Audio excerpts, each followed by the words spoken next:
Argentina জিতুক আর না জিতুক ব্রাজিলের থেকে মানে এক ধাপ আগায় থাকবে, এটা শিওর অন্তত। Messi to always, though I'm a Brazilian supporter, Messi is one of the best players in history. That's for sure. আশা করি যে এবার ওনার last world cup, so hopefully উনি ওনার লাইফের বেস্টটাই উনি এবার দেওয়ার চেষ্টা করবেন।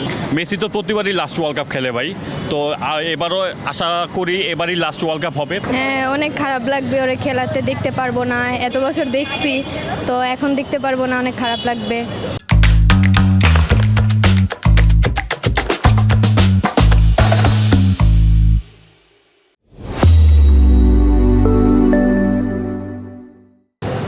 Messi to always, though I'm a Brazilian supporter, Messi is one of the best players in history. That's for sure. But এটাও ঠিক যে আর্জেন্টিনার সাথে সবসময় যতগুলো ওয়ার্ল্ড কাপ খেলে আসছে একটু ডুবিয়াস ডিসিশন সবসময় ওদের এন্ডে যায়। অলরেডি আপনারা দেখেছেন যে আমি কথাটা কন্ট্রোভার্সিয়াল, বাট পেনাল্টি একটা কন্ট্রোভার্সি থেকে থাকে, দুইটা প্রীতি ম্যাচেও পেনাল্টি পেয়েছে।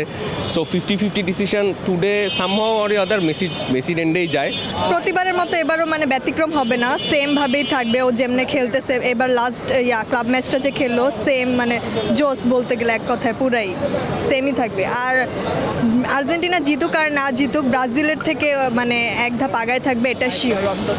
মেসি তো প্রতিবারই লাস্ট ওয়ার্ল্ড কাপ খেলে ভাই, তো এবারও আশা করি এবারই লাস্ট ওয়ার্ল্ড কাপ হবে। প্রতিবারই সে লাস্ট ওয়ার্ল্ড কাপ খেলে রিটায়ারমেন্ট করে, দেখা যাক এবার রিটায়ারমেন্ট করতে পারে কিনা।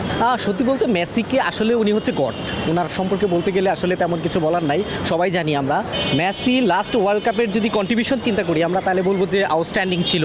অ্যাসিস্টিং থেকে শুরু করে টিম লিড সব কিছুতে আউটস্ট্যান্ডিং ছিল।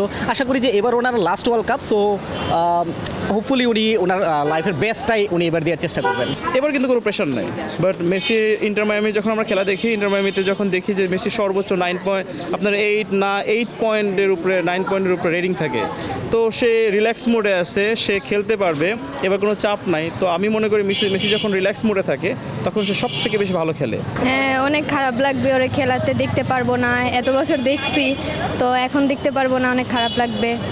আর্জেন্টিনার জন্য গেল বছর যেভাবে মেসির সাথে খেলা হলো, এবং এই বছর যেহেতু মেসি এবং দল হেড হয়ে ক্যাম্পেইন হয়ে কাজ করতেছে, বয়সের সাথে মেসির সাথে এখন বর্তমানে পরবর্তী খেলাতে মনে হয় না তাকে দেখা যাবে। এটা তার জন্য হয়তো বা শেষ খেলা মেসির জন্য।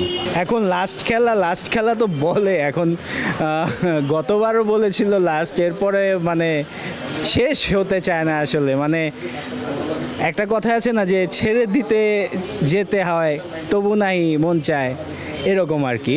আমরা চাই মেসি আরেকটা ব্যালন ডিওর জিতুক, তো মেসির পারফরমেন্স ডেফিনেটলি আপ থাকবে অলওয়েজ, এবং মেসিকে নির্ভর করে আর্জেন্টিনা আরেকটা ওয়ার্ল্ড কাপ নেবে, এটা আমরা সবাই আশাবাদী এবং বিশ্বাস যে মেসি এবার আরও ভালো পারফর্ম করবে আগে থেকে।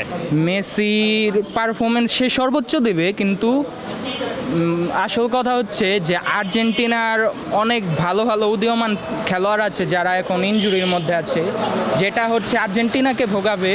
এবং একই অবস্থা ব্রাজিলেরও, কিন্তু আমরা জানি মেসির যেহেতু এবার শেষ বিশ্বকাপ, সে এর আগের বিশ্বকাপ জিতেছে, তাই এবার আমার মনে হয় না সে জিততে পারবে কি না, বাট তারপরেও সে সর্বোচ্চটা দেবে। আসলে মেসি এবং ক্রিস্টিয়ানো রোনালদো দুজনেরই সম্ভবত লাস্ট ওয়ার্ল্ড কাপ।